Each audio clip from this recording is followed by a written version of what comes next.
Hello, musicians. Thanks for watching. Today's lesson is about playing scales, part 2. Scales consist of 8 keys that go from one pitch to a higher pitch. Remember, in the treble clef right hand, you practice the under and over method because the key is to start and end with a flat hand. Let's learn the bass clef left hand. You will do those same steps, but in the reverse order. So in the left hand, it is going to be over and under. I am going to show you. So first, we're going to count down 8 keys to the left from middle C.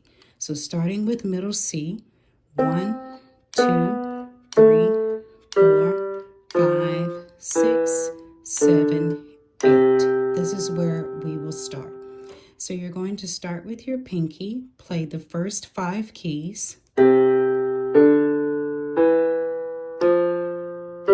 you get to your thumb, you're going to take your middle finger and cross it over your thumb to play the next key.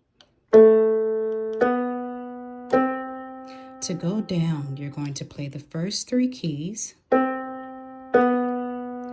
you get to your middle finger, you're going to take your thumb and move it under your middle finger to play the next key.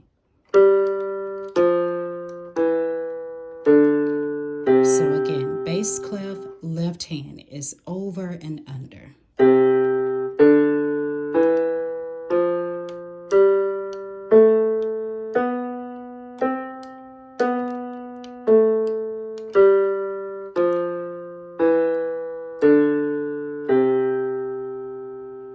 Thanks for watching.